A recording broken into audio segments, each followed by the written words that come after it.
Chapter 18. His Mark.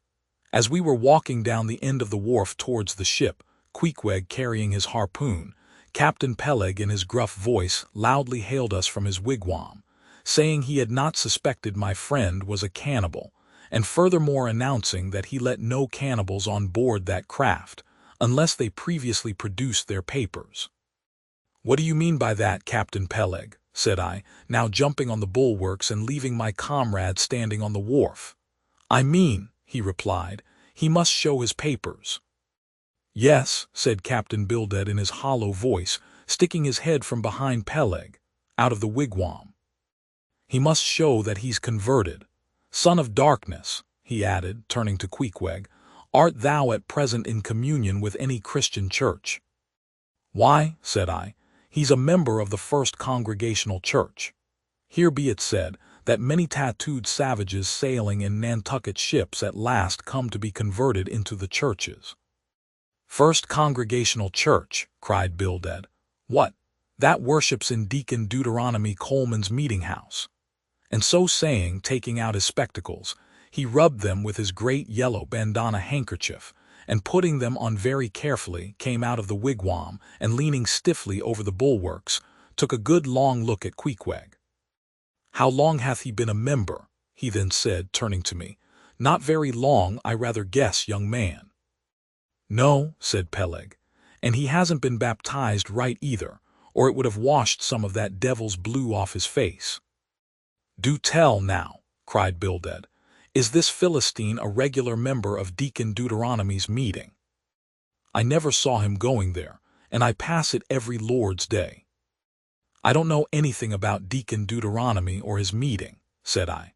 "All I know is that Queequeg here is a born member of the First Congregational Church. He is a deacon himself, Queequeg is." "Young man," said Bildad sternly, "thou art skylarking with me. Explain thyself, thou young Hittite. What church dost thee mean? Answer me." Finding myself thus hard pushed, I replied, "I mean, sir, the same ancient Catholic church to which you and I, and Captain Peleg there, and Queequeg here, and all of us, and every mother's son and soul of us belong. The great and everlasting First Congregation of this whole worshipping world. We all belong to that. Only some of us cherish some queer crotchets no ways touching the grand belief. In that we all join hands." "Splice, thou meanst splice hands," cried Peleg, drawing nearer. "Young man, you'd better ship for a missionary instead of a foremast hand. I never heard a better sermon. Deacon Deuteronomy, why Father Mapple himself couldn't beat it, and he's reckoned something. Come aboard, never mind about the papers. I say, tell Quohog there, what's that you call him? Tell Quohog to step along. By the great anchor, what a harpoon he's got there. Looks like good stuff that, and he handles it about right. I say, Quohog, or whatever your name is, did you ever stand in the head of a whale boat? Did you ever strike a fish?" Without saying a word, Queequeg, in his wild sort of way, jumped upon the bulwarks, from thence into the bows of one of the whale boats hanging to the side, and then bracing his left knee, and poising his harpoon, cried out in some such way as this: "Cap'n, you see him small drop tar on water dara, you see him.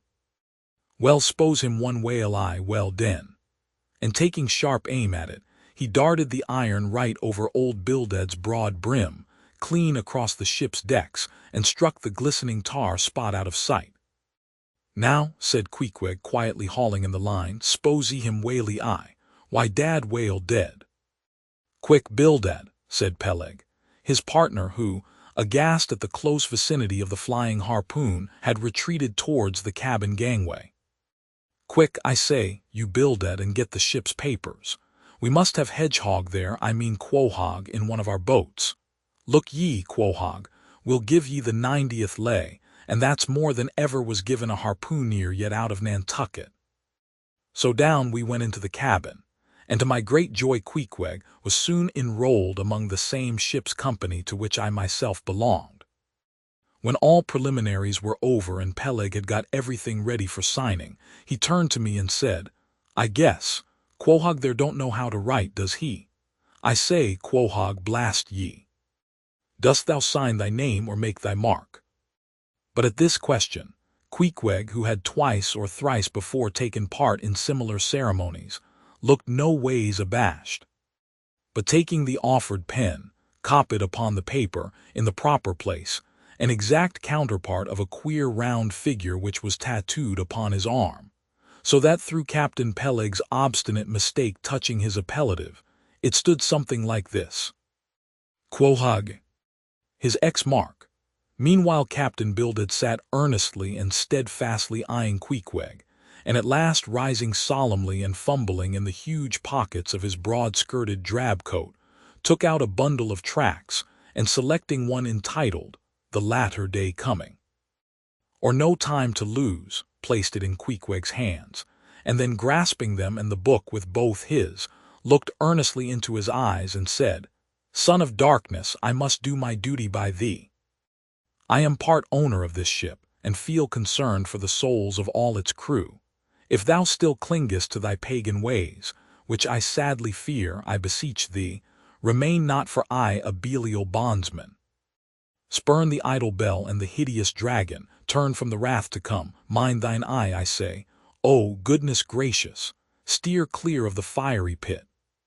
Something of the salt sea yet lingered in old Bildad's language, heterogeneously mixed with scriptural and domestic phrases. Avast there, Bildad, avast now spoiling our harpooneer, cried Peleg. Pious harpooneers never make good voyagers, it takes the shark out of 'em. No harpooneer is worth a straw who ain't pretty sharkish. There was young Nat Swain, once the bravest boat header out of all Nantucket and the Vineyard. He joined the meeting and never came to good. He got so frightened about his plaguey soul that he shrinked and sheered away from whales, for fear of afterclaps, in case he got stove and went to Davy Jones. Peleg, said Bildad, lifting his eyes and hands, thou thyself, as I myself, hast seen many a perilous time. Thou knowest, Peleg, what it is to have the fear of death. How then canst thou prate in this ungodly guise? Thou beliest thine own heart, Peleg. Tell me, when this same Pequod here had her 3 masts overboard in that typhoon on Japan, that same voyage when thou went mate with Captain Ahab, didst thou not think of death and the judgment then? Hear him now, cried Peleg, marching across the cabin and thrusting his hands far down into his pockets. Hear him, all of ye. Think of that, when every moment we thought the ship would sink. Death and the judgment then. What? With all 3 masts making such an everlasting thundering against the side, and every sea breaking over us, fore and aft. Think of death and the judgment then. No time to think about death then. Life was what Captain Ahab and I was thinking of, and how to save all hands, how to rig jury masts, how to get into the nearest port. That was what I was thinking of. Bildad said no more, but buttoning up his coat, stalked on deck, where we followed him. There he stood, very quietly overlooking some sailmakers who were mending a topsail in the waist. Now and then he stooped to pick up a patch, or save an end of tarred twine, which otherwise might have been wasted.